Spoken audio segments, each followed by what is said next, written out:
Right on. Thank you guys for being here. I'm excited to get started. Excited to be the first group to go.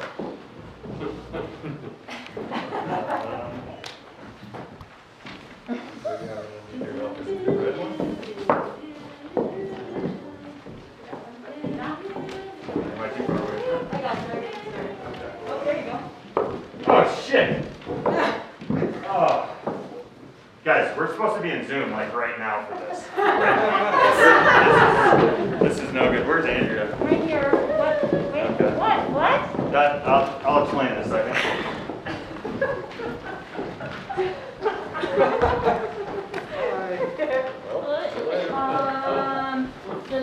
You like Zoom better? What? Hey, Zoom, they want Zoom, huh? Oh, wait a minute. Join a meeting. Oh. Oh, we'll just join them. Is that okay? We'll just join them from here? Is Tyler going to join us? Where's Tyler? Where did Tyler go?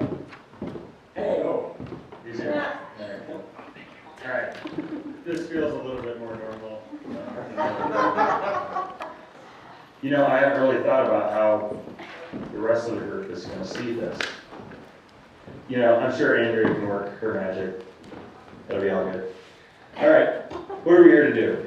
I think we should go round robin and talk about a few experiences we've had during our time at RFL. We can go over things like how have your goals changed or stayed the same since day one, and what would you do differently? What advice you would pass on to the next RFL group?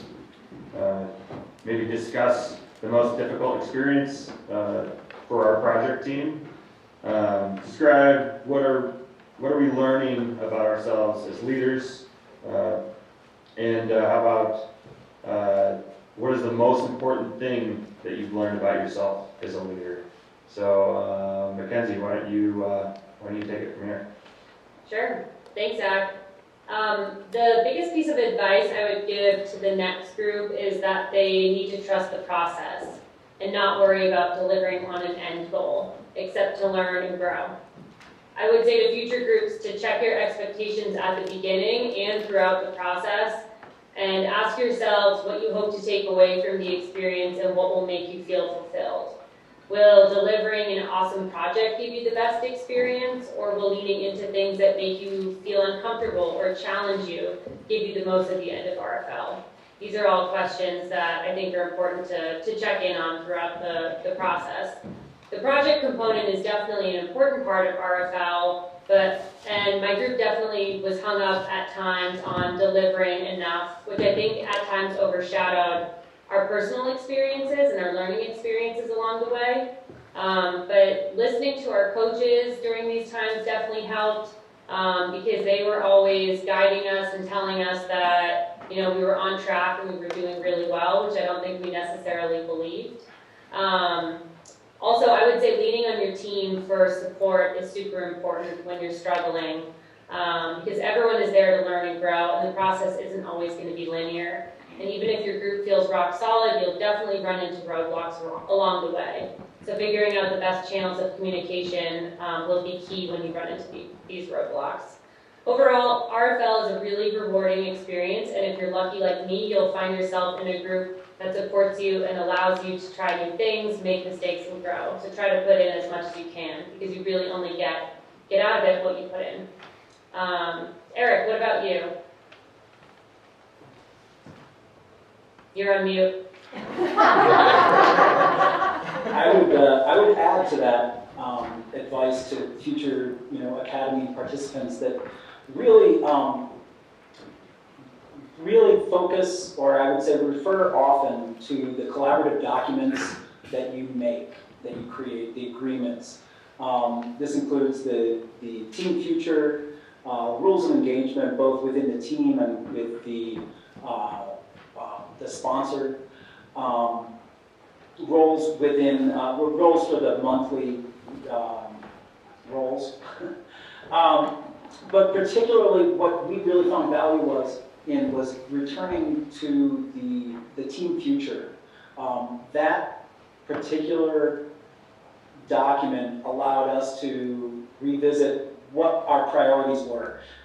In RFLA, you get a lot of really goal-oriented, goal-driven people, and you end up getting this project, people take it and run.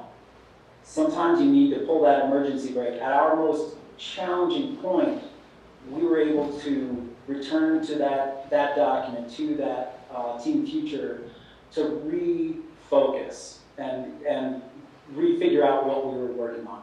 And the long and short of it is that the real value you get from this experience is the relationships you build. What do you think, Julie? Well, what I was thinking about and what I have kind of been reflecting on is what I've learned about myself as a leader, and I have realized that I still have a lot of work to do, and that's totally fine. I'm just glad that RFL allowed me to have that awareness, especially being in this wonderful group with everybody and in the group as a whole. But overall, you know, I'm just so excited to continue growing and developing, and I've learned so much from you guys. So I want to stay vigilant in seeking out those future opportunities that are out there. You know, there's obviously a lot of challenges that we see in other leaders, but overall, I'm so excited to. I know I have a lot of work to do, but I want to continue working on myself. So that's my short and sweet reflection that I guess I have on RFL. Tyler, what are your thoughts? You know, if I had to choose one question, it would be, you know, describe what I've learned about myself as a leader. It's an ongoing process, I guess, is the big thing. But mostly, you know, I'm so used to having the beginning and end and connecting the dots to get there. By, you know, taking a step back approach and being able to lead for some of the time, being able to facilitate, which I felt was more powerful than leading. And then take a step back and realize just how much quality you can bring as a scribe or as a logistics person. That's key. One of the biggest things is being able to step back and watch other people work and learn from them. By and far, it was very difficult for me sometimes to enjoy the process. And it was nice to have a great team to voice that concern to, and then also just participate with. Jessica? What do you Hey think? guys, can we take a quick break first before we go to the next person? Oh yes. And with our quick break, can we maybe do like just a quick cheers to wrapping up this wonderful 10-month program? Is that okay if we maybe do that real quick? Should we make cocktails? Zachary! All right.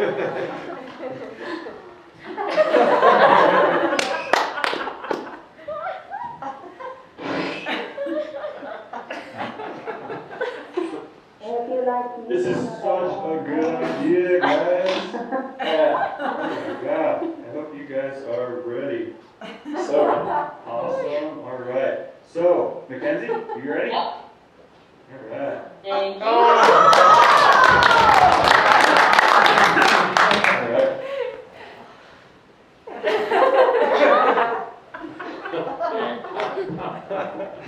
All right. Julie?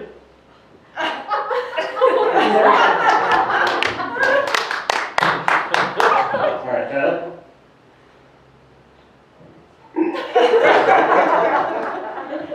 Peter. Easy. Okay. Jessica? Thank you. You bet. All right, and last but not least.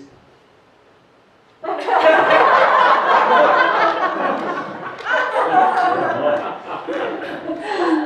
Guys. Here's our bell.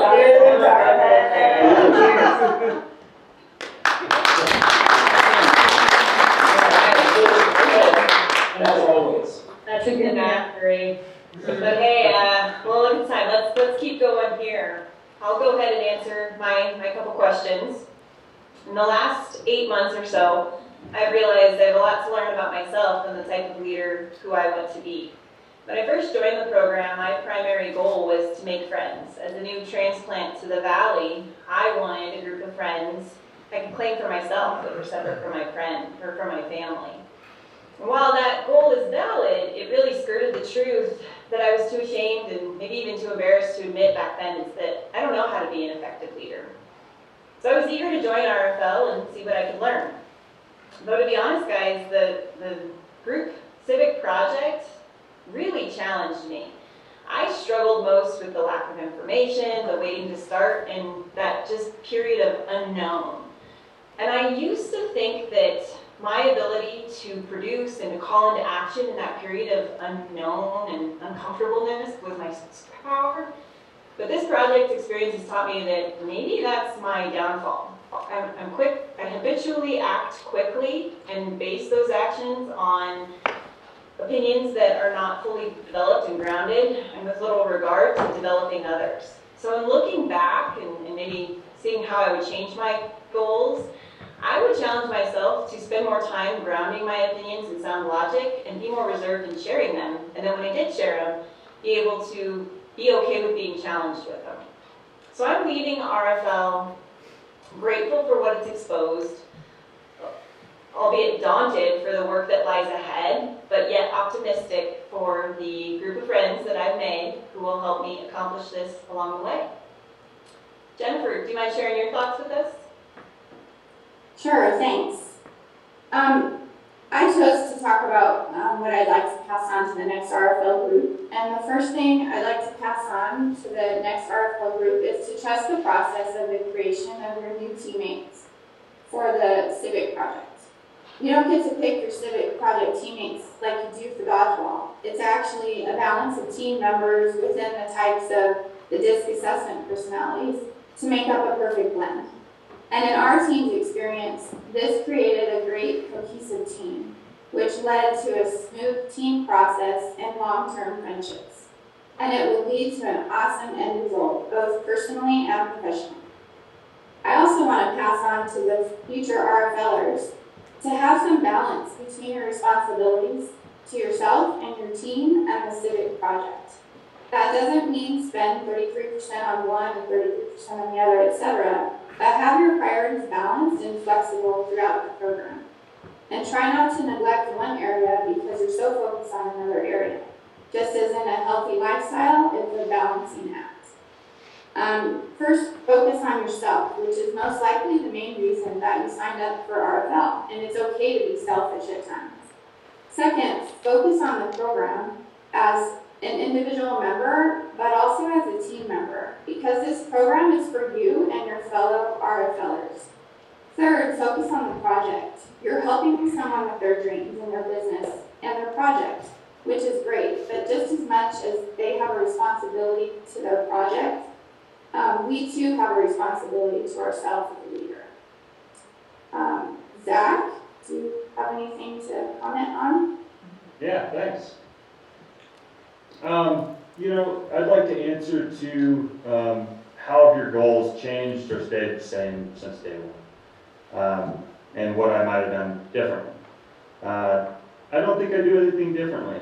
I came to this program with an idea that I was going to work on my confidence. I needed to gain more confidence, and I thought that in the beginning, I thought that would come in the form of gaining experience and understanding.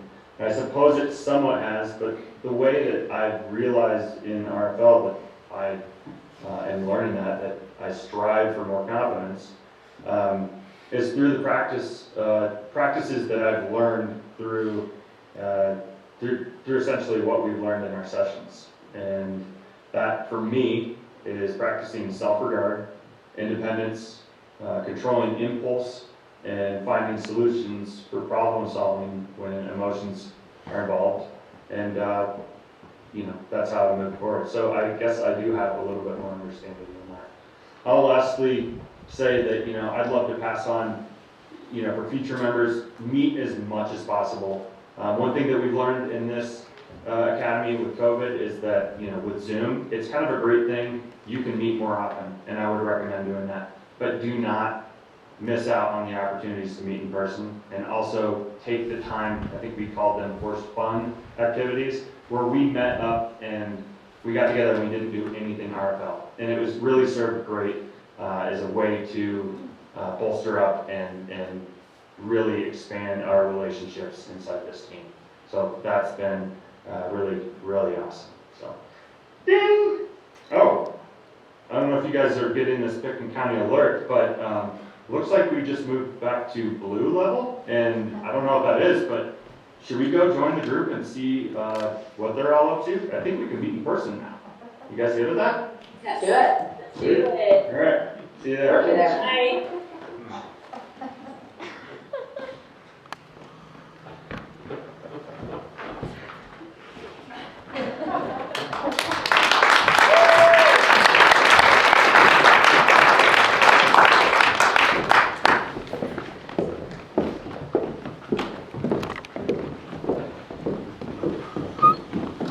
Can I collect you guys' Scott section?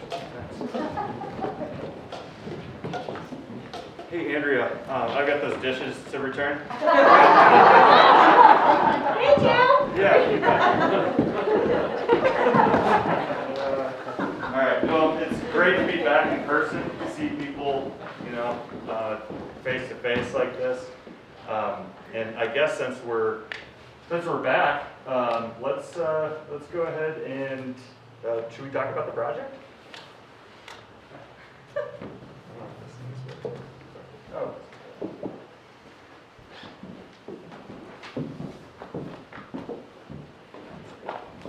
So every year, approximately 250,000 people suffer a spinal cord injury. 250,000 people isn't just a 250,000 people. It's 8 times the size of the Roseburg Valley every year.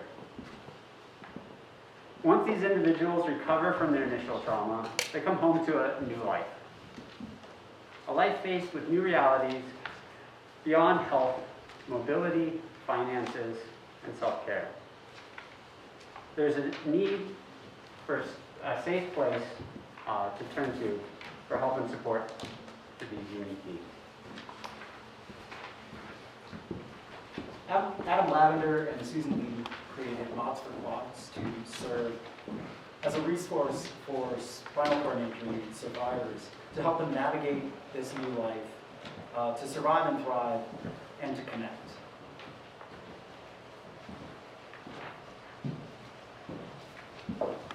Our Civic project culminated in this workbook, and we've got a few copies that we'll pass around. It fulfills the items outlined in our original scope of work, and it evolved over the whole course of our Civic project. Its purpose is to act as a guiding document for Mods4Quads that they'll use to implement their vision. We'd like to highlight a few aspects of the project, starting with the website. Keller did just an especially great job of compiling and presenting our combined work into this beautiful, digestible summary. It's something that we hope Mods4Quads will get value from immediately and build upon through their growth and development over the coming years. On the website, in general, Jessica was an excellent conductor, keeping us on track and on time, and was an inexhaustible engine for forward movement through our entire project. Particularly at a critical moment in our support of the website. We met over the course of our project with the Mods4Quads web designer, offered our compiled feedback and on website flow, as well as new member onboarding.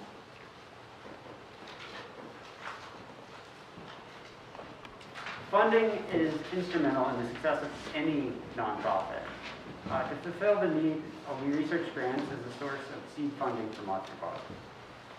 With Julie's expert guidance and hard work, we populated this grant calendar with high-value funding sources, providing application due dates, timelines, submission addresses, and contacts.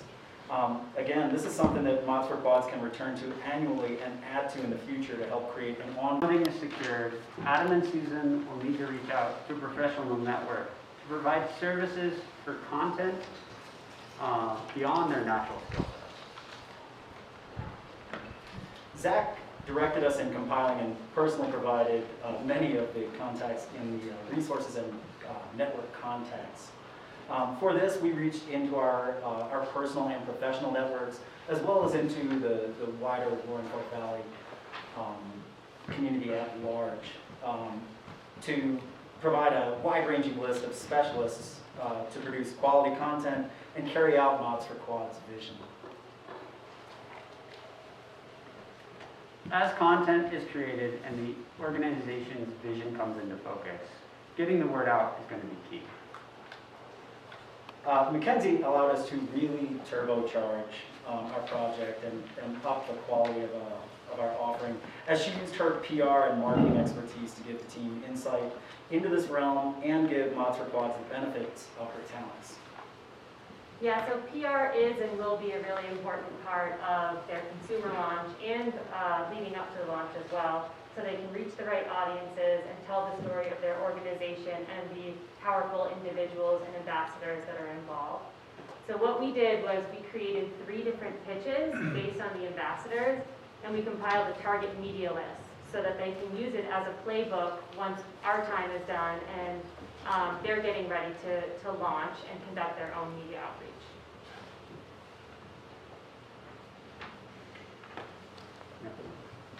So we hope Adam and Susan utilize this workbook to fulfill their vision of empowering the SCI or Spinal Cord Injury community. Throughout this project, we learned and practiced a lot of things, but the main thing that we practiced was flexibility. I want to put a quick shout out to our coaches who gave us great guidance and put us on the right foot moving forward. We met 21 times over the period of the project, and only was that in person a handful of times. And then each meeting lasted between 2 and 3 hours with an additional hour or 2 of prep. Yeah, and from that kind of derived our main challenge, which was not being able to meet in person with our project sponsor. We started out with an initial communication plan with that sponsor, and it wasn't totally clicking. Something was missing. Jennifer was instrumental in helping us to clarify and reset communication with the sponsor. We were able to adjust our communication style so that it worked for both parties, and it recommitted everybody to the project, both sponsor and project team. We also got a great sense of value, as I mentioned in the video, of the collaborative documents that we created at the beginning of the formation of our team. Particularly the rules of engagement and the team future. The rules of engagement allowed us to create an agreement resting on and sort of assuring a safe and respectful communication environment. And then the team future proved to be something that we return to at critical times to just help us refocus and direct our attention more appropriately if we've lost any traction. And Eric did a great job of stepping in and ensuring the communication process with everyone went smooth.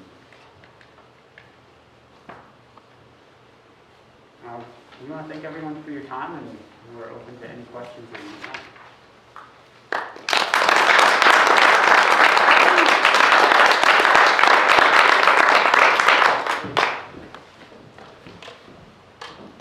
Who did the PowerPoint? Jessica.